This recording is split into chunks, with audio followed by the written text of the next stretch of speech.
Hi guys, welcome back to The Learning Gardener. If you haven't been here before, my name's Pip. Today we are going to be using these much larger than I remember ordering potato bags that I got from Temu, and we are going to be planting potatoes in them. And I've got two of them here, and I was trying to get a much larger potato bag than these ones here because I just feel like even though I've planted perhaps too many potatoes, which is, you know, nobody's fault but my own, I just feel like they're not that productive because you can't put as much soil in them, whereas when you plant them in the garden beds like here, you end up with a situation where you can never get rid of your potatoes because they're quite happy in there and there's enough soil for them. But because of that, because you can never get rid of them out of the garden bed, that's why I'm wanting to put them in these grow bags, because it just drives me insane having little potatoes popping up all the time, and potatoes aren't necessarily a good companion plant for everything.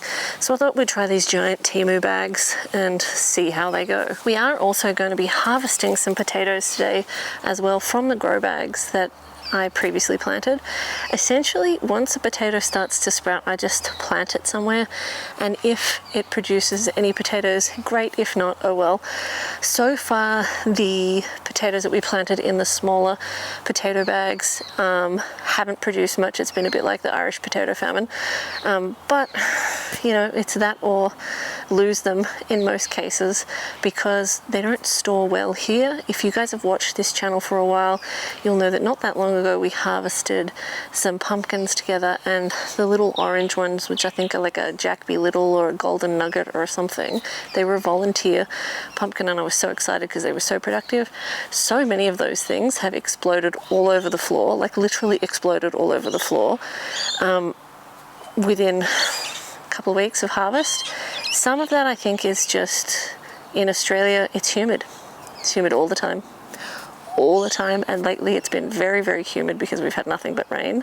I just went outside and my wreath on my front door is going totally moldy because we've had that much moisture. It's just been horrible, and the amount of mud is unreal. I'm wondering if some of that is because we're coastal, so it's a little bit more salty air, but we just also don't really do like underground basements or root cellars or anything like that in Australia. It'd be lovely if we did. You find the occasional place that is the goose that laid the golden egg and they have one, but for the most part they don't. So I find that you really have to process things. So I'm trying to work through my pumpkins so I don't lose them, because we've lost a few already, and the chickens have wasted a few because they don't know how to chicken properly yet. But you know, they're getting there. Anyway, so what kind of potatoes we got? We got 2 bags of red Pontiacs. I loved these potatoes when we planted them last year. They actually, if you look at the stem of a potato, like there are some that come off the root, and they're all, the new potato tubers are all in the roots, and there are some that grow off the stem, and the red Pontiac was one of those.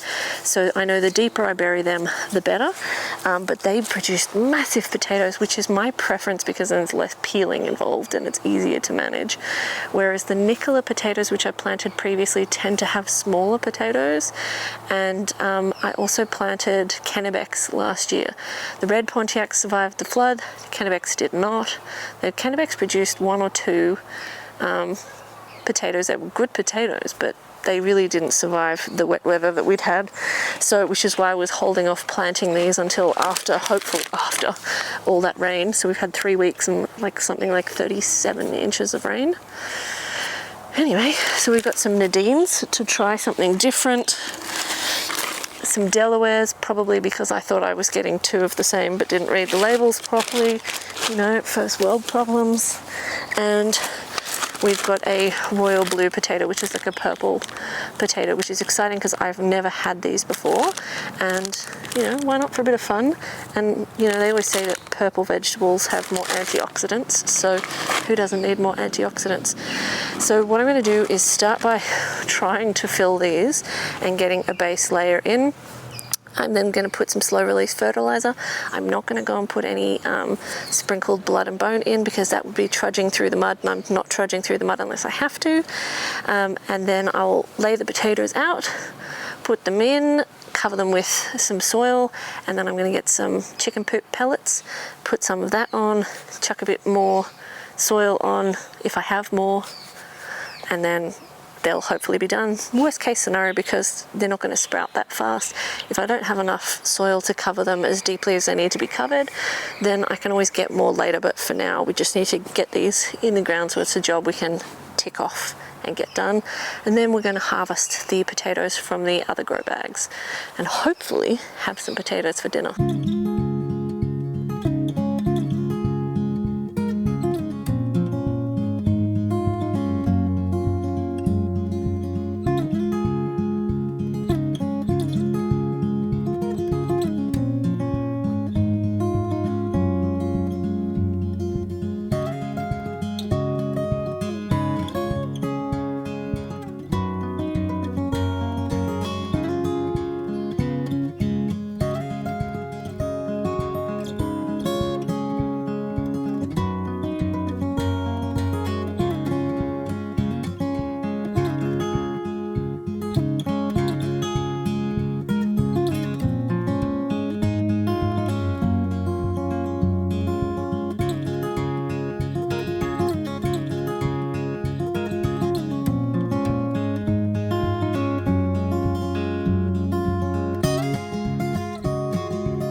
got these 2 bags planted up. We've got the red Pontiacs all jammed into that one and the royal blues in this one. And mulching was quite unpleasant because there's a whole stack of spiders that have taken up refuge from the rain in the mulch, and every time you pull some, a spider, disgusting, not thinking about it. But I did actually find some blood and bone fertilizer on the deck, so I put that in slow release and a tiny bit of chicken poop just because I have the chicken poop. So we've still got the Nadines and the Delawares to plant, but first we're going to harvest the other potatoes, but hopefully we will get a beautiful crop of potatoes in a couple of months' time from these bags. The issue I think I've had with the grow bags in the past is, number one, I think because they're in a very porous kind of like open bag, I think they dry out and I am not on top of watering them enough. I think I've put too much mulch on top in preference to adding more soil, and that has meant that the rain and the hosing and everything doesn't get through to the soil, so they've dried out a lot. They obviously dry out a lot because this is just a material bag, and I think also some of the fertilizer washes out when it does get wet, so I need to do a better job so that we can get better potatoes. But I just don't want to put them back in the beds. It's such a nightmare in the beds. But we will get better at this. We'll keep trying, and hopefully we will not touch any spiders in the process. The other thing that I think has hurt my potato harvests in the past is also the soil quality. So I have struggled to produce enough compost for my needs. I think hopefully the chickens will help me with that a little bit, that they will be able to scratch around and produce more. So one of the things I will do, hopefully, to these these potato bags, is as my parents' trees produce more autumn leaves, is I will top them with some leaves so that they can break down and produce some nice composted material that will continue to feed the potatoes over the course of spring and summer, and hopefully they will get enough leaves to do that this year. Most of them so far have just gone straight to the chickens, but let's see if we can get some actual spuds from these. So these are red Pontiacs that had started to sprout, and they looked really healthy for ages and ages and ages, and then they all just suddenly died, which is what potatoes do. We also struggled with the, I think it's 24 spotted ladybird on them. They just love eating our potatoes, and they basically just leave like a skeleton leaf in place. And this is a much easier way to go through the soil. The soil is actually not in terrible condition, which is nice. But once again, it's a little bit Irish potato famine. Not as bad as last time, but we've got like 7, 8 potatoes of any merit. So far with these potato bags, a lot of effort for not a lot of return. So I wonder if that's why the soil actually still looks pretty alright. So I'm just going to chuck it back in there. And then we're going to put the layer of fertilizer and chicken poo and all of that stuff in with the new potatoes. And if the potatoes look diseased or rubbish in any way, or the soil looked like it was lacking something, then I would toss it, but it looks totally fine. So let's add the fertilizers. Potatoes are heavy feeders, so I'm making sure I'm giving the soil a good dose of food, and also because we're reusing the soil. But it also, as I said, will wash out to some degree as we water through these bags. So I think I'll split the Delaware seeds in these 2 bags that are sitting on this bed. This is a nice sunny spot. Winter is a bit of a challenge for us in terms of finding nice sunny spots, and all of my beds are full of brassicas and garlic so far because I was desperate to make sure we got some broccoli. Most of it has bolted, which is really annoying, but we're going to have to do some more, and I'm a bit worried about how the garlic is going to go after all of that rain. But we'll have to wait and see. But I'm still waiting for the loofahs to hurry up and finish, and the dahlias to hurry up and finish so I can dig them all up, because I've got a ton of garlic inside that still needs to go in, otherwise we're going to miss out on a garlic harvest, which I think we might have to call it on these guys before that happens.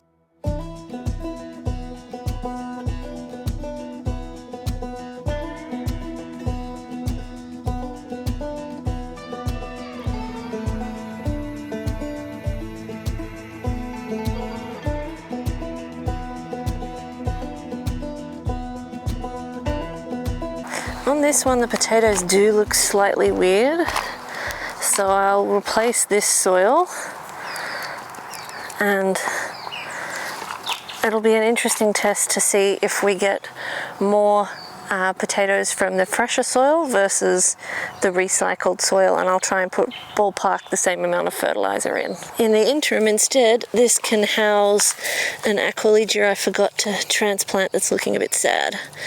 So if that aquilegia lives, well, we're lucky. I don't think I did a very good job of quite dividing these in exactly 500 grams between the two bags, but oh well.